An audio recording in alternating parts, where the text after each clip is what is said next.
Hey, welcome back everybody. So, working on the Eton Rover again today. Post lady just came and she dropped off what I believe is my new carburetor. It's gonna go right there. The old one looked like complete trash. A buddy of mine is helping me clean it out, but I know some parts broke when we were taking it apart because it was so gummed up. So it's probably just gonna become parts or like a spare. Or if this one's not as good as everybody says it is on the reviews, may take parts out of the new one and put them in the old one. But we've got this guy taken off and it's all loose, so we can put the fuel tank back on there. But carburetor's gonna go right there. Got the fuel tank, it's all cleared out, cleaned up. Cleaned this out real good and got it working. It was completely gummed, no fuel or any kind of fluid would go through it. Got it all cleaned up. It seems to be passing fluid, but it is not 100% tight, so I will probably just either rebuild it completely if I can find a rebuild kit for it, or I will replace it. I found a new one online for about $30. It's like $24.99, $5 shipping or something like that on eBay.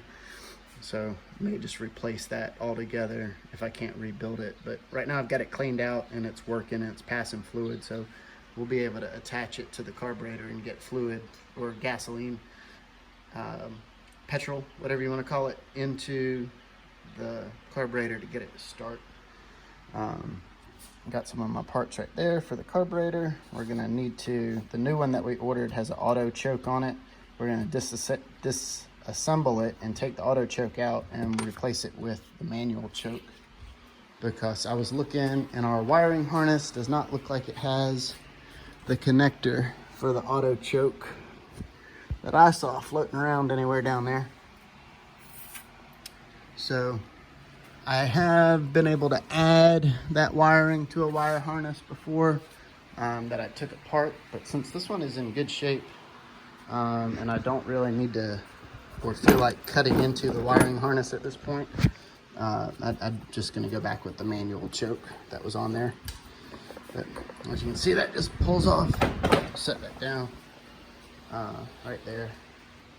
That way we can access everything. But that actually might be a power connector that we could connect for an auto choke. Looks about like the right connector, so I may be mistaken. There might be a wire that'll do that.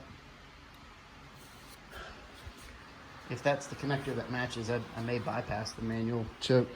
Just go with the auto choke. Auto choke when they're brand new is really nice. They work really good. I've got them on the other bikes.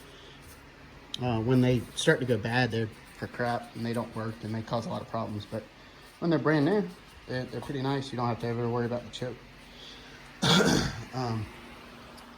So it just came right here. So we'll crack it open and I'll be right back. Got it shipped from Wyoming, Michigan.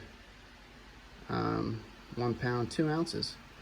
Shipped it out, I think he said he shipped it Friday. And it got here on Monday, so I'm glad that that's still, post office is still working pretty good. All right, so we'll pick back up here in just a minute. I'm gonna get the carburetor out of the box and take a look at it and see if those connectors match up. See what we're gonna do about the choke, and then work on getting that dropped in place. So we'll be back in just a minute. All right, so we're back. I double checked that plug on the wiring harness. It does not match that. So we're gonna be removing this auto choke.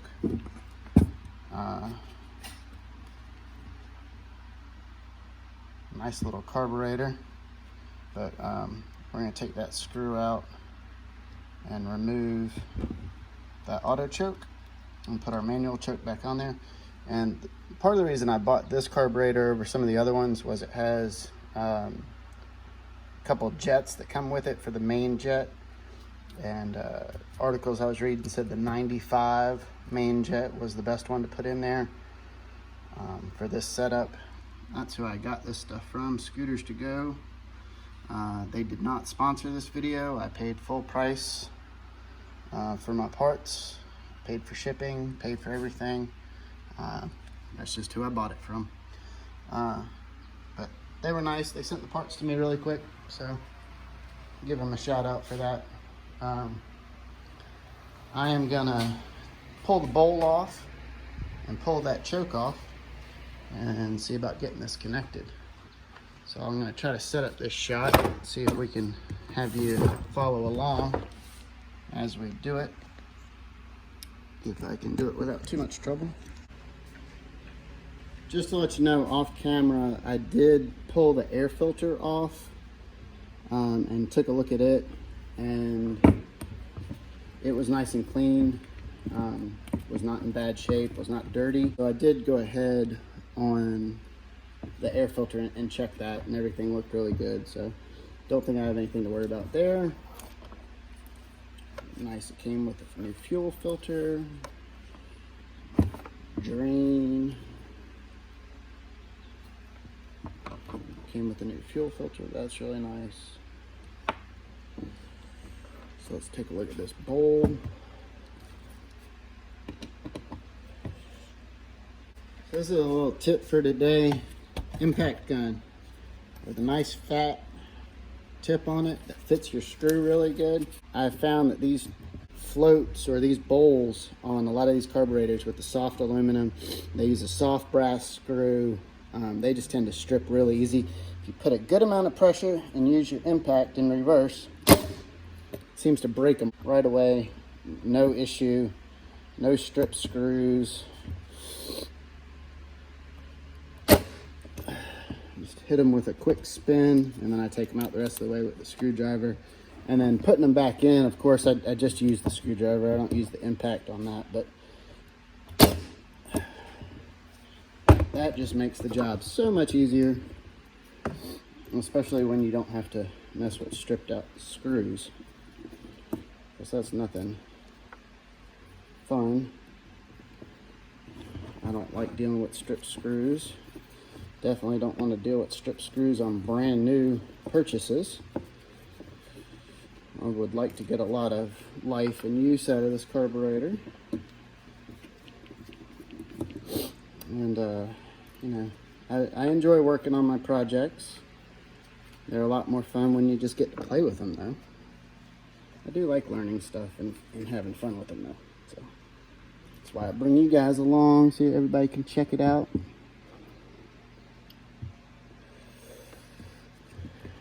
All right, like we did on the other one, doesn't look like we're gonna have to do here. I had to use the rubber mallet and tap the other one just a little bit. That came off really nice and easy. Looks nice and clean in there, as a brand new carb should. Looks like my seat moves good. Double check that. Yep, it pulls out like it's supposed to. Yep. Alright, so this is the idle jet, and this is the main jet. That's the one we're going to pull out. It says it's got an 82 in it right now. So we're going to pull that 82 out. We're just going to turn it to the right just a little bit. Nope, it's all the way in there. Turn it to the left.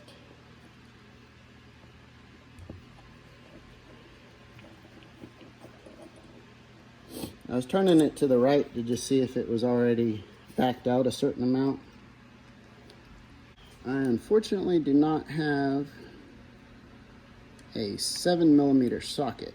I wish I did. I've got something I can use, but not the ideal way to do this.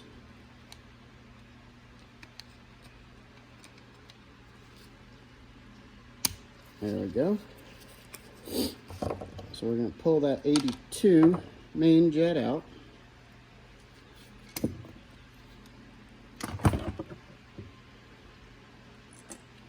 And then we're going to pull the 95 out.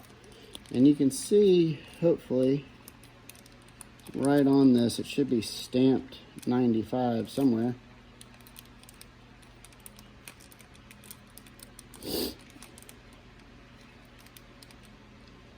I don't see the stamp on it. Okay. It's in a bag labeled 95, so I'm gonna trust that they put it in the right bag. Take a real close look. Nope. You don't see a 95 on it. I can visually see, I don't know if it'll pick up in the camera. That hole is considerably larger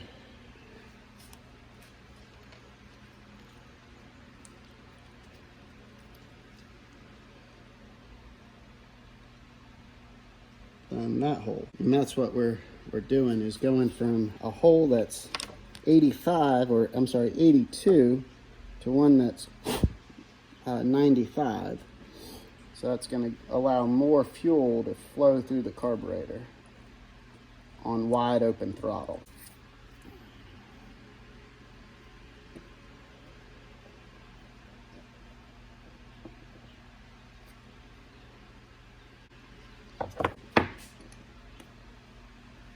I have this little 7mm deal here, but like I said, that it's not deep enough to have held it the other direction. That's why I had to use the channel locks. But I've got that seated in there nice. Yep. Make sure we've got it tightened. Yep, seems good to go. Put our bowl back together.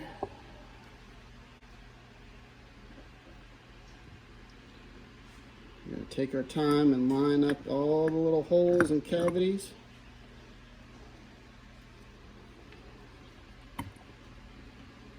Alright. That went pretty easy. I like it when they go like that. Drop our screws in. Not just drop them on the table, but put them back in the holes. And I'm gonna just bring them all down to where they touch. And then once I've got them all in a little bit, I'll go back and snug them all. Just sort of go in a circle there. That way everything sort of comes down together and nothing gets pinched, hopefully. Nothing's over tightened. Sort of go in the little pattern there around the clock. Tighten them all up. You'll notice real quick when you run gas in there, if you've got a leak, it'll just start coming out from that gasket. So we don't want that to happen. If it's not tight enough, that could happen. So it's just an aluminum housing and brass screws, so we don't want to go too tight on it. All right. So that was pretty easy. I'm pretty happy I don't have to reuse this. I've got a new fuel filter here. That one looks good to go for right now. I'll put my jet in that bag and relabel it. All right, found the Sharpie. And it, of course, doesn't want to work real good. A little dried out. We'll write an 82 on it. All right, we know it's different than the others. Go ahead and see what this auto choke's gonna look like.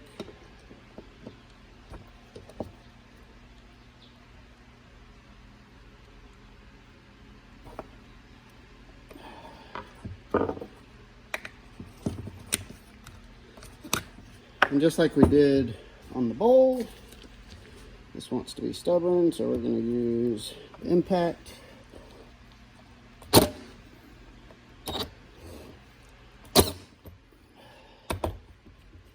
Seems to loosen them right up. No stripped screws for me today. Anyway, so this piece just pulls right out. Everything's good to go. since I was able to do that, I'll probably put this double-sided one back in and hold the choke down with it. So I'll meet you back over at the machine. All right, then we're back over at the machine. I'm gonna start putting this together. You guys might have remembered this piece cracked off. It was black, factory piece when we were putting everything together. I did replace that with a Dorman gas-proof vacuum hose cover. I did pull the top of this off and look down in the piston, made sure everything looked good there. There was no trash down in there, made sure that this had no cracks in it and was clean and good to go.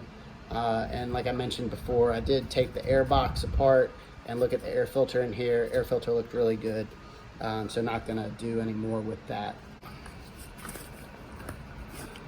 We do want to take that plastic cover off. It's done its job and get trash out of there.